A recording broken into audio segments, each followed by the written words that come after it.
Всем доброго времени суток, вы смотрите «Персона НИШ», меня зовут Дана, и сегодня у нас в гостях студент одного из лучших университетов мира, MIT, Игнасио Перес Бедоя.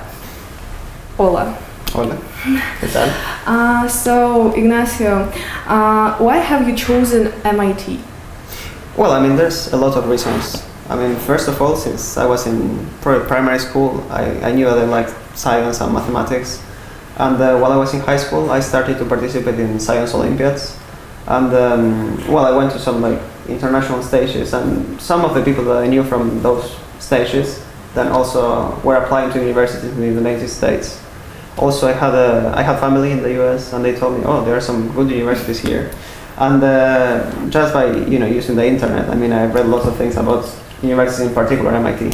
And what I learned, but before applying, is that they have very good professors. There's lots of like Nobel Prize winners and very nice facilities, because they have a lot of money, so they invest a lot into laboratories or research facilities. And the students are all very, very kind, very nice, very passionate about what they really care. And I was very happy when I got in, because when I entered, I realized that all of that and more was true. So it's a very unique place, I think. There's also many opportunities to travel abroad. Well, here I am in Kazakhstan, thanks to one MIT program. And also there's last summer I spent in Japan doing an internship, and also that was thanks to an MIT program that's called MISTI. So really, I mean, I love MIT because I think if you want to do anything, then you can do it there. There's countless of options. If you want to do research, you can work with a professor. If you want to join any club, there's like 400 clubs. So there's many options, many opportunities, and I think it's unique. And it's compared with my university in Argentina. I mean, the university in Argentina, it is very good. But when I compare it to MIT, I kind of wanted to go to MIT.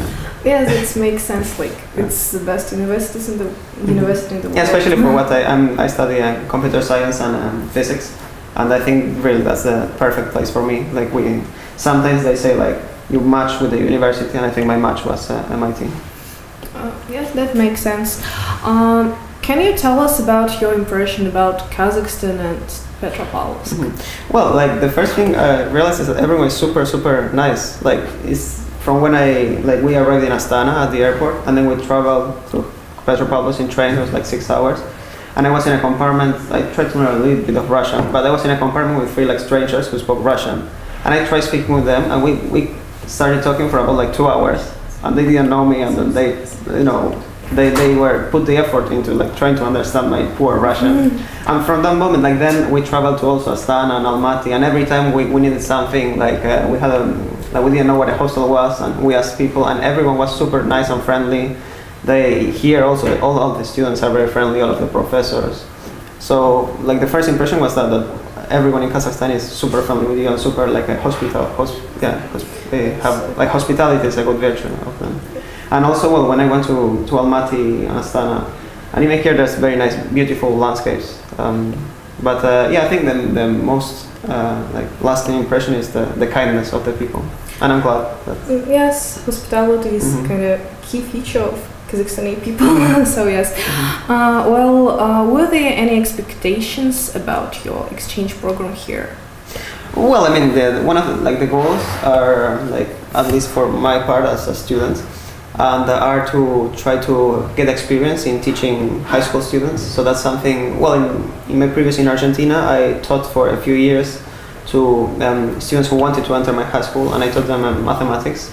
But that was they were younger students, so this is more physics content that I learned 3 years ago, and that I'm very passionate about because I'm studying physics.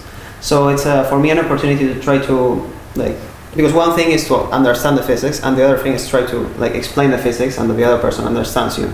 So this program tries to be first of all an opportunity for you to practice that, and second of all to discover a new culture, to discover to go to another country far from America, and especially far from Argentina, and see how people live here. So I was coming here with a lot of curiosity for a culture that I didn't know much about. And eager to try to become a better teacher and try to give something to the students. So I know that most high schools, especially in science, they don't like sometimes people try to memorize formulas, but they don't understand the physics behind the equations, and I know it's particularly true with physics. So again, as with my experience, one of the goals that I set was to try to make the students like physics a little bit more and understand what the equations really mean. So that was another goal, and I think throughout the weeks I kind of followed my goals, and so far, I mean, I'm leaving on Tuesday, but so far I think it was a very interesting experience. Okay. What do you think about your school days going in Kazakhstan? My School days? Like, what do you think about your, I don't know, schedule, maybe your teaching experience here? Well, it's been definitely very interesting, especially like those times where I teach with a professor that doesn't speak English at all. So she speaks Kazakh, like Miss Kanifa. So she speaks only Kazakh, well, I'm Russian, and I speak only English and a little bit of Russian. So we basically communicate by pointing at the program. We say, I, this one, you, that one. But because it's physics, I mean, you have equations in the blackboard, so I write equations and she understands what I'm doing. And then even problems, like sometimes we switch, like she solves one problem, I solve the other. So that's a very interesting, I mean, I've never experienced something like that, where like I couldn't communicate with a professor, and we're both teaching students who understand us both, and somehow we're able to teach. So that was a very interesting part. Also, it's interesting how like I walk around the halls and everyone says hello, hello. I don't know if they were instructed to say hello to us, but it's very nice.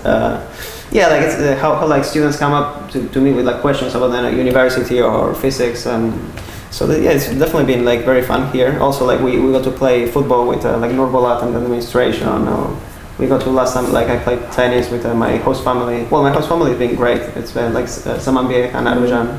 That's been also a very fun experience.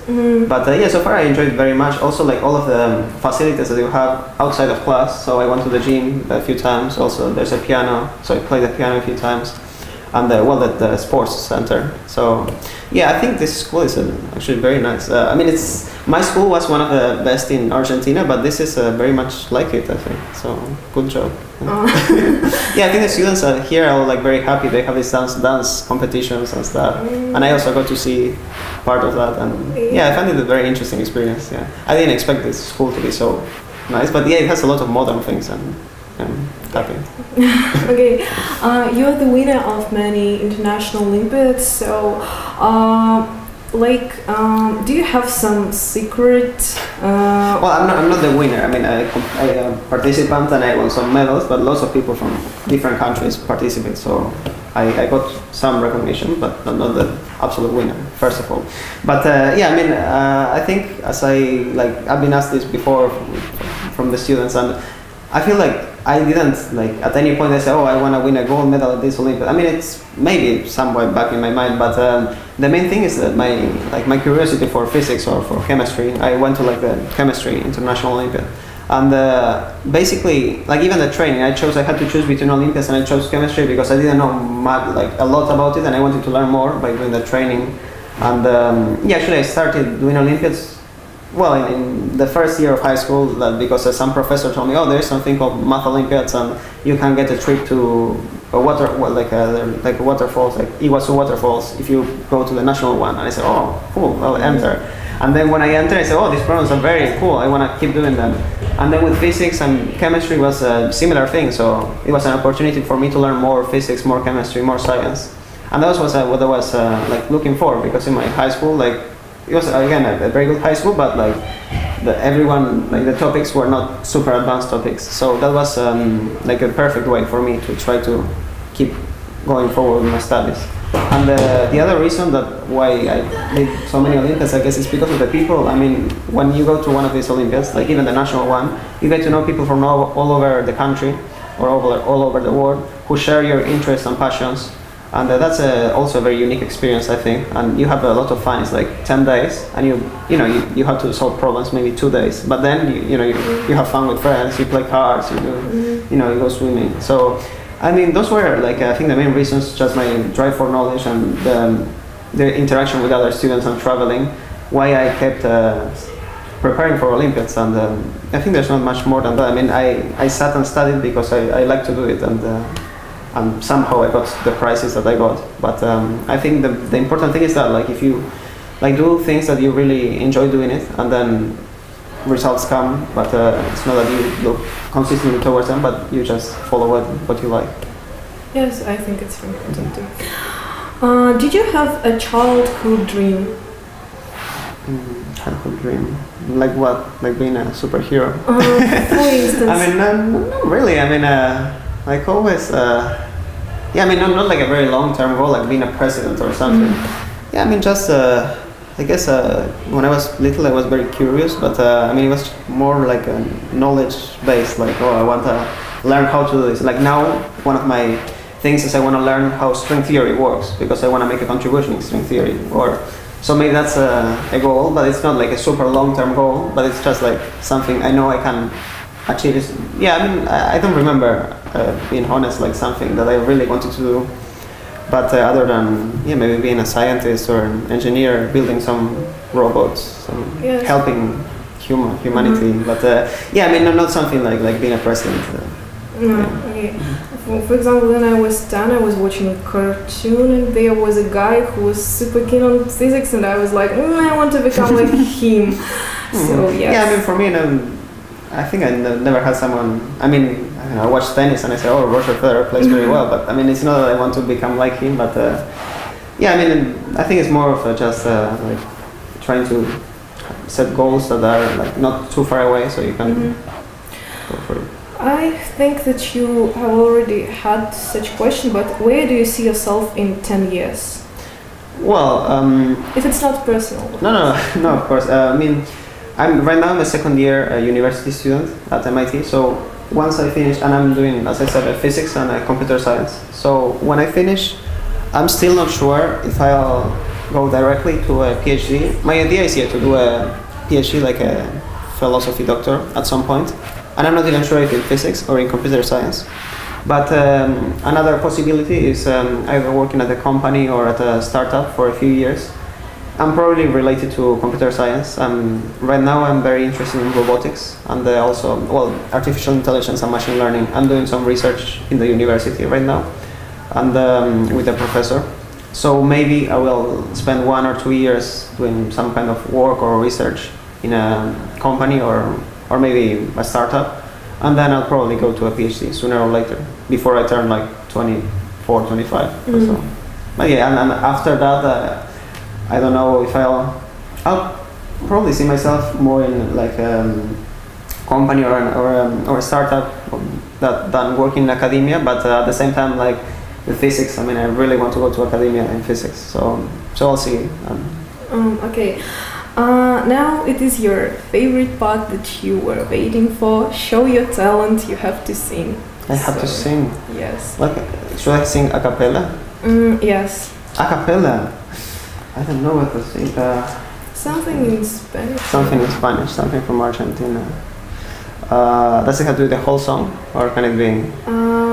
Целая песня. A little part. Maybe it's, I don't know, national... Anthem? No. Yes. I mean, I guess I can sing it's just like a Mariposa Technicolor. That's the song I like, from Fito Páez. He's here from Argentina. Okay. But let's see, I have to find the key. So así. Todos los días que viví, todas las calles donde me escondí, el encantamiento de un amor, el sacrificio de mis padres, los zapatos de charol, los domingos en el club, salvo que Cristo siga allá en la cruz.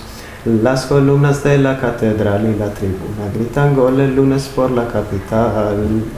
Todos giran y giran, todos bajo el sol, se proyecta la vida, mariposa technicolor. Do you know, it's just basically it says a technicolor butterfly. And, You were impressing. No, it's just not very. I mean, the piano sounds better, but it's a nice melody. Did you think about connecting your life with music, like career? I mean, I like playing the piano. I don't know. Like right now, there's some like researching.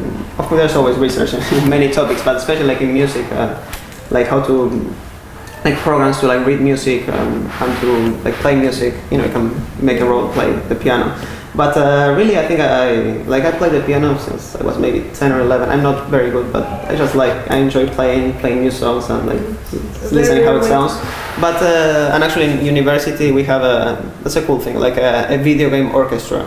So we're an orchestra. We're like 20 musicians. We play I play the piano, some violins, some like flute, and we play music from video games like Mario Kart Wii or Zelda, Pokemon, and then we had concerts like every year. So that's a very cool thing, and it's like another of the great things that I think my university has that I don't know if you can find such orchestra in lots of other places.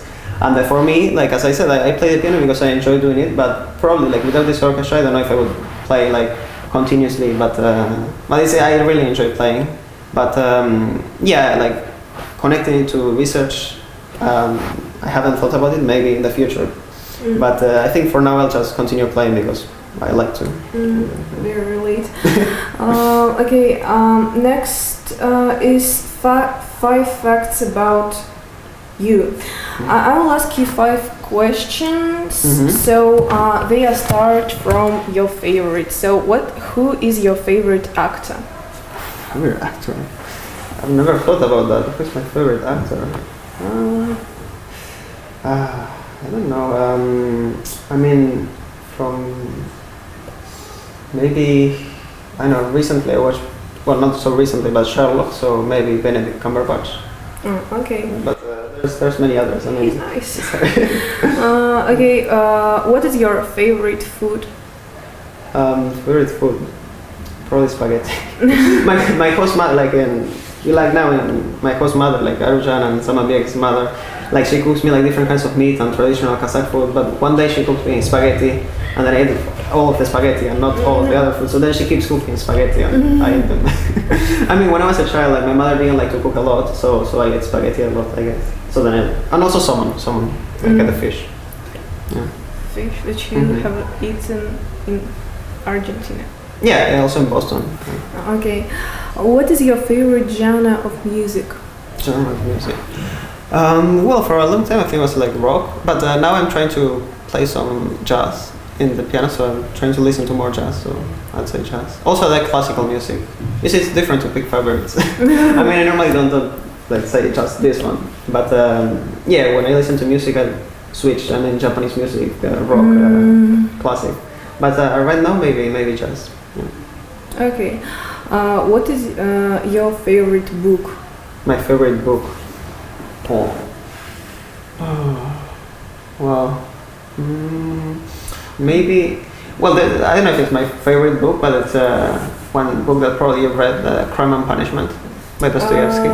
Yes, I have read some parts of it. I think it was like the psychological part. I mean, it's one of the few books that I've read by a Russian person, and I found it very interesting, like different narrative from what I was used to. So I don't know if it's my favorite book, but it's a very interesting book. Yes, it is.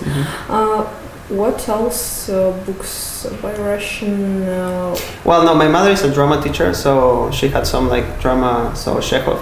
So I read like like a Three Sisters favorite. And some like a seagull. Huh? Seagull. On the Three Sisters, and I think that's about it. Yeah, from Russian. I'd like to read more, but maybe I'd like to read in Russian. So maybe after a few years. Oh yeah. It's very hard to read Dostoevsky even if you are Russian. I have the Russian copy. I have the Russian copy because when I was in Azerbaijan, like I mentioned, I was reading Dostoevsky like 2 years ago, and in Azerbaijan they also speak some Russian. So I mentioned, it'd be nice to have the Russian copy, and on the last day, like we had like a guide. So we were 4 people from Argentina. It was a chemistry Olympiad, and we had a guide.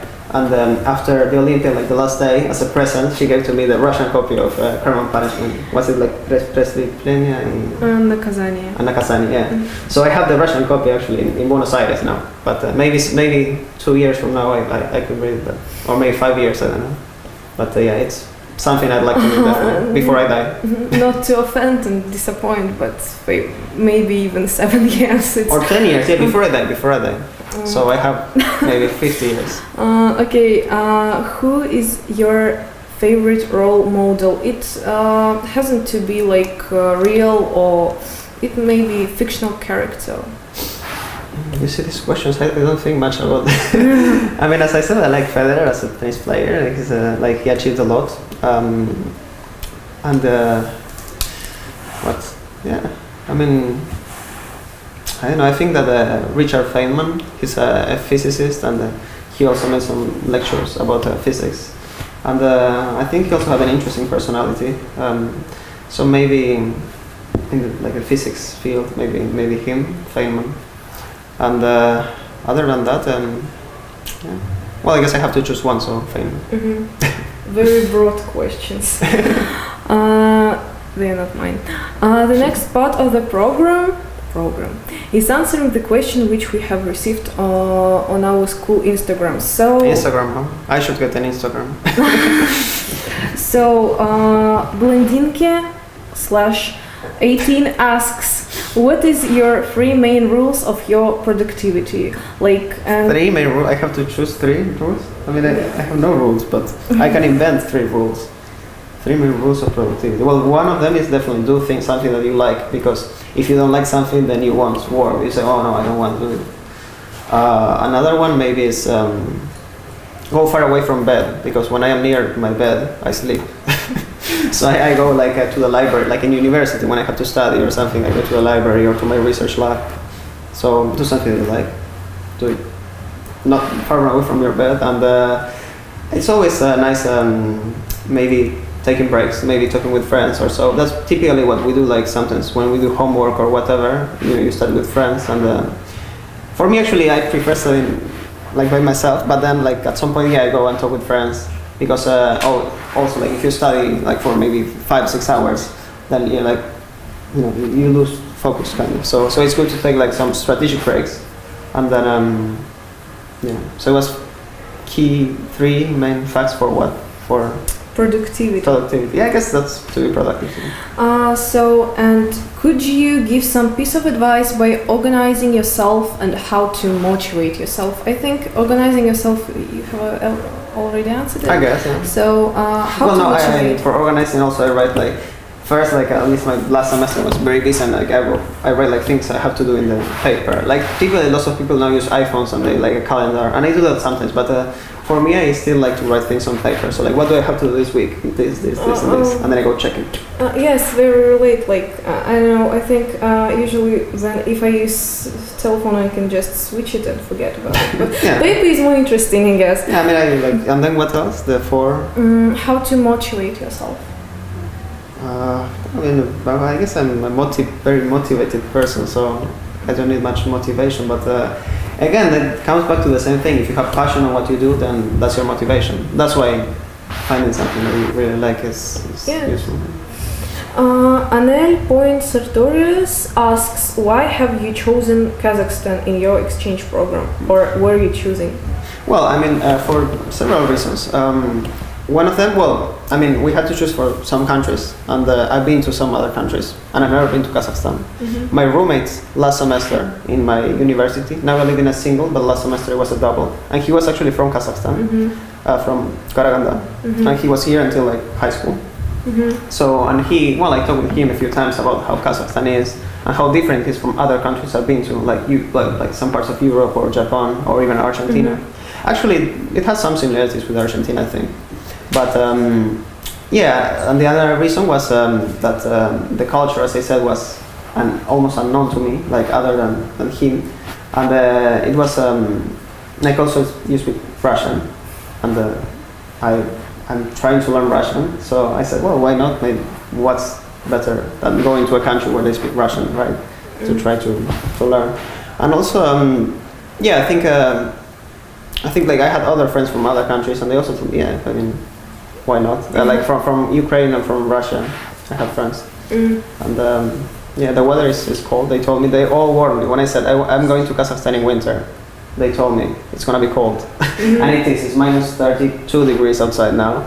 But I bought a warm jacket, so I'm prepared. And for me, the cold doesn't matter much. Okay. And I'm happy I made the decision, because it really was a very interesting. I'm delighted. So what would you recommend in order to get into university? I guess she meant dream university. I mean, there's no secret. yeah, lots of people ask that question, not to me, like to everyone, I guess, when they're university students. Especially, I guess she's talking about the universities in the US. Because I know different countries have different systems. Okay, yes. So, like, yeah, for the US, it's a very, like, holistic systems, that's what they call, because you, like, not only your exams matter, so not only, like, the SAT and the TOEFL score, but also things like what you do outside of the classroom, so, like, your extracurricular activities, like Olympiads or maybe a robotics competition. And then things like a recommendation letter for professors, so that also tells you, like, how someone else that's not you perceives you as a person. Then, well, of course, your grades from your high school, and so you see there's a lot of factors that go into it, and it's so, like, I try to do so that you don't force yourself to say, oh, I'll do this to enter the university. But it's more of, like, my advice is always comes to the same, which is do what you like, and then you'll have some extracurricular activities to show and say, oh, I did this because you have good grades, because, like, if, well, maybe, I mean, if you like the subjects that you're taking, then you probably have good grades in the subjects, you'll do well on the exams because you learned the content because you were interested in it. So, yeah, I mean, there's no hidden secret that I know and people point to universities know, but it's just, yeah, also, I mean, personally, I don't know how the admissions office works, so, but in general, yeah, I mean, just try to give the best of yourself. Like in Japanese, they have this phrase like "ganbatte," so do your best. And yeah, I mean, there's no one secret. So. Okay, asks, will you come to Kazakhstan again? Definitely, yeah. I'd like to, like, when I traveled to Astana, I found out that it's a very new city. It's like 20 years ago, there were not so many tall buildings. So I'm very interested to see how it's gonna be in like 20 more years. And also, like, I think last night or the previous night, like, also, like, my host family, they were all very nice, and they have 5 children. So there's Zamanbiek and Arujan, they're like 14, 15, and there's like 7 years old, 8 years old, and then 1 year old. So it'd be very interesting to see how they grow up. And yeah, also to just visit. So you're going to visit them again? Probably, yeah. I mean, I don't know when. I mean, not in the near future, because probably I'll go somewhere else, but definitely, yeah. I mean, as I said, like, I found this country, like, all the people were super nice, so definitely, and I like to travel, so why not come again here? Okay. Sultanat Shumbayeva asks... Sultanat. I know Sultanat. Yes.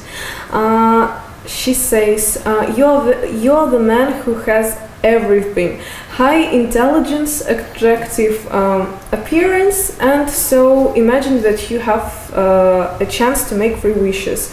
What will be the most important wish for you? This question, I never think. First of all, I don't think I have everything. I mean, there's lots of people that, I mean, it's very subjective, that statement. But 3 wishes, I